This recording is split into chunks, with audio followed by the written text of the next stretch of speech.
교우 여러분 잘 주무셨나요? 오늘도 여러분과 하나님 말씀 잠깐 묵상하도록 하겠습니다. 하나님 말씀은요. 누가복음 22장 31절에서 34절까지 말씀인데요. 제가 읽어드리겠습니다. 시몬아 시몬아 보라 사탄이 너희를 밀가부르듯 하려고 요구하였으나 그러나 내가 너를 위하여 내 믿음이 떨어지지 않기를 기도하였노니 너는 돌이킨 후에 네 형제를 굳게 하라.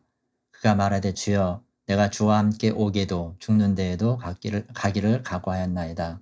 이르시되 베드로야 내가 네게 말하노니 오늘 닭 울기 전에 네가 3번 나를 모른다고 부인하리라 하시니라. 아멘. 우리가 다 아는 대로 베드로에게는 장점이 있습니다. 열정이 있죠. 아주 불같습니다. 강력한 엔진처럼 또는 멧돼지처럼 저돌적입니다. 하지만 열매가 별로 없는 게 또 그의 특징입니다. 사실 베드로의 모습이 우리들의 자화상이기도 합니다. 열심히 하긴 하는데 열심만 가지고는 안 됩니다. 물론 우리에게는 일단 열심히 있어야 되죠. 지난번에 말씀드린 것처럼 우선 성실해야 합니다. 근데 그 성실을 여기 열심과 바꿔 쓸 수 있을지는 모르겠어요. 아마 성실은 조금 더 큰 뜻일 텐데 어떻든 여기서는 우리가 흔히 말하는 그 열심을 말하는 건데요. 열심만 가지고는 안 되고 그것과 함께 버려야 될 것도 있고 조금 더 준비해야 될 것도 있습니다. 한 3가지 정도인데요. 첫째는 자만심을 버려야 되고 둘째는 좀 더 강력한 기도가 필요하고요. 셋째로는 좀 더 신중하게 일할 게 요구됩니다. 하나하나 보겠습니다.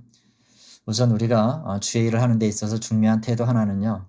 지나친 자만심은 버려야 된다는 겁니다.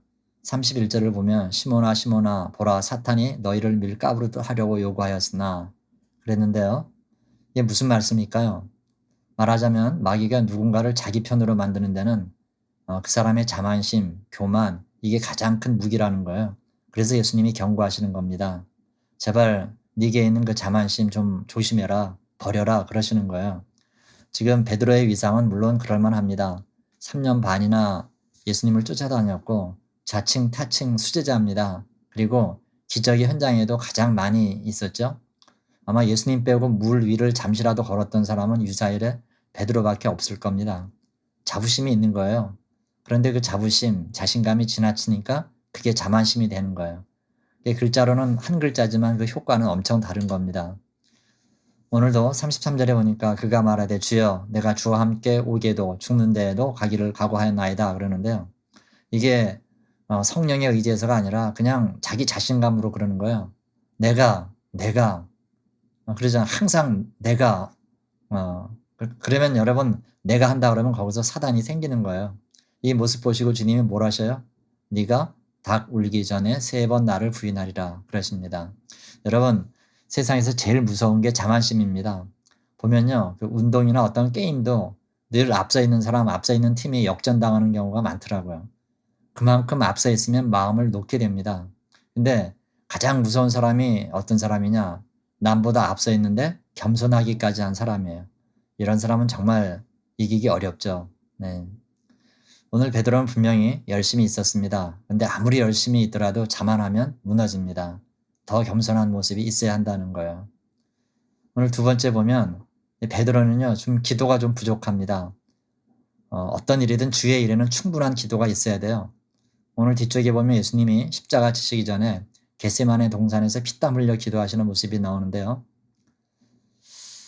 전에도 한번 교회 여러분께 말씀드린 것 같습니다. 저는 예수님이 기도하셨다는 장면만 나오면 왜 예수님이 기도하셔야 될까? 그 의문을 가진 적이 한두 번이 아닙니다. 왜냐면요. 여러분, 예수님이 누구시죠? 하나님의 아들이십니다. 하나님의 아들이라면 거기엔 아버지처럼 똑같은 신적인 요소가 있는 거예요. 예수님께서도 직접 나와 아버지는 하나이다 말씀하셨어요. 그렇다면 예수님 당신이 하나님이시라는 건데 즉 창조주시고 우주의 관리자시고 그야말로 우리가 늘 기도하는 대로 사람의 생사화복을 주관하시는 분이시라는 건데 그리고 정말 하나님의 속성이 그것뿐인가요? 전지전능하시고 무소부재하신 그런 하나님 그 자체신데 무엇보다도요.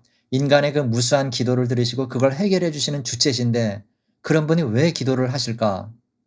아무리 생각을 해봐도 이해가 안 되더라고요. 그래도 생각에 생각을 또 해보니까 결론이 뭐냐면요. 저 자신의 경우에 비춰봤습니다. 저한테도 능력이 있는 부분이 있잖아요. 예를 들어서 건강이 있어가지고 어디를 갈 수 있거나 돈이 있어서 무엇을 살 수 있거나 아니면 아버지의 권위가 있어서 아이들에게 말하고 그것에 순종하게 할 힘이 있어요. 그런데 그 모든 할 수 있는 일을 가지고 막 하는 게 아니라 조용히 앉아서 스스로 다짐해 보는 거죠. 이렇게 해야지 생각하고 다짐하고 다시 한번 결심을 하는 겁니다. 이럴 수 있잖아요. 예수님도 지금 바로 그 작업을 하시는 것 같은 거예요. 물론 성부 하나님이 계셔서 그분께 기도하시는 모습으로 나타나지만 예수님의 신성을 생각해 보면 그거조차도 필요 없습니다.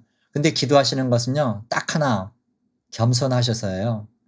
스스로 다짐하시고 결정하시는 그 과정을 다시 한번 거치시는 거죠. 이게 예수님의 겸손입니다. 그리고 이게 예수님의 힘이에요. 그러니까 우리가 기도할 이유는 훨씬 더 많은 거죠. 창조주여, 우리의 기도를 받으시는 그 주체자도 기도를 하시는데 우리가 기도 안 해요? 말도 안 됩니다. 무엇보다 우리가 기도해야 될 이유는요. 다른 것은 어떻게 다른 뭘로 이렇게 대체할 수 있는지 모르지만 기도는 다른 걸로 대체할 게 없습니다. 그래서 기도의 반대는요. 기도를 안 하는 게 아니라 부인하는 거예요. 오늘 베드로처럼요. 부인하게 되면 어떻게 돼요? 엉뚱한 일을 하게 된다는 겁니다. 그래서 열정, 의욕이 있을수록 더 기도해야 됩니다. 왜요? 정확한 방향으로 가야 되니까요. 방향 잘못되면 큰일 납니다.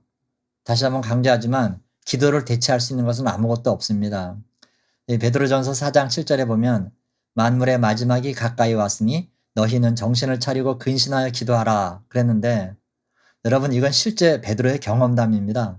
기도 안 하다가 자기 스스로 쓰러진 게 한두 번이 아니거든요. 기도를 안 하면 일단 자신감이 생기지 않고 또 제대로 된 판단이 안 서요. 근데 기도를 하게 되면 어떻게 해요? 확실한 응답을 받지 못했어도 그 기도가 상달된 게 믿어지기 때문에 소망을 갖고 기다릴 수 있게 되는 거죠.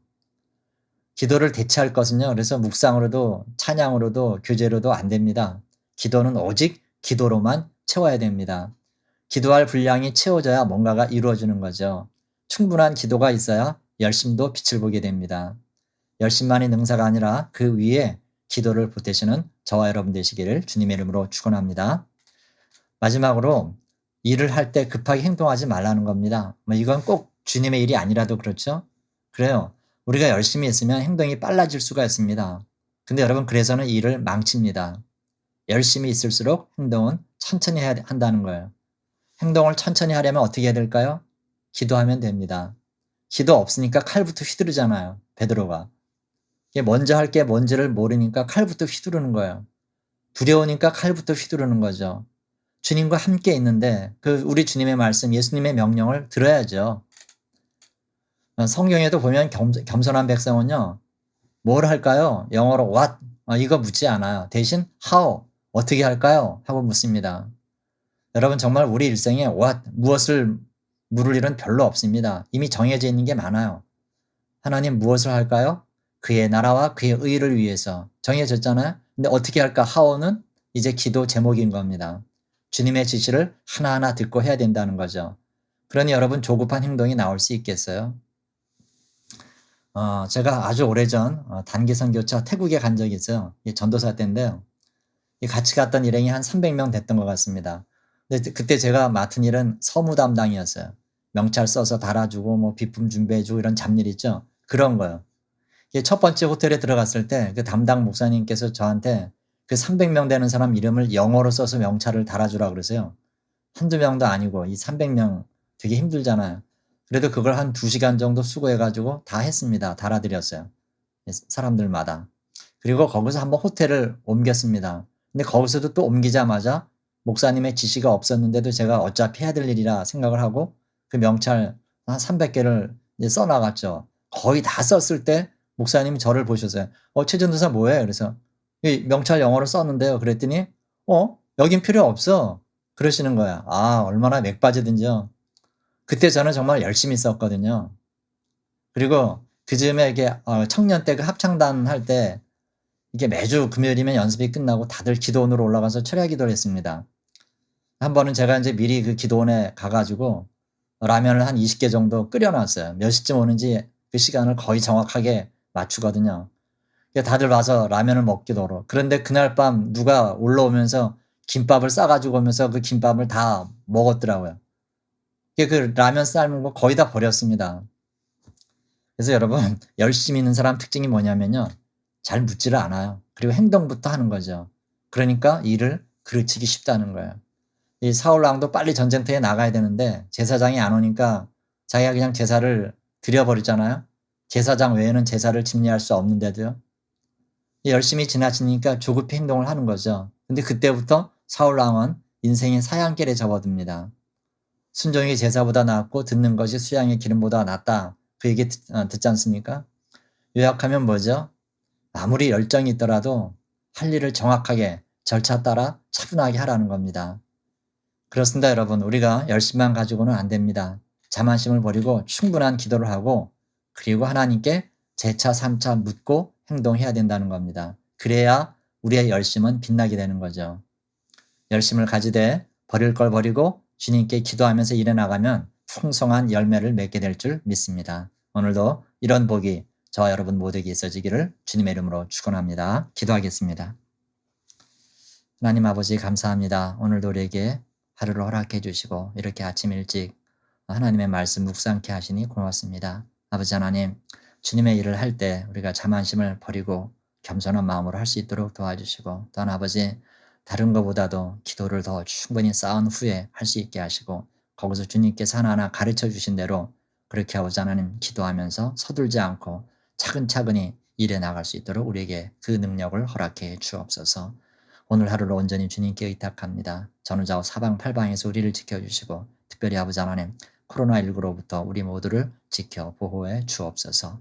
오늘의 한날을 주님께 의탁하옵고 우리 주 예수 그리스도 이름으로 감사하며 기도하옵나이다. 아멘.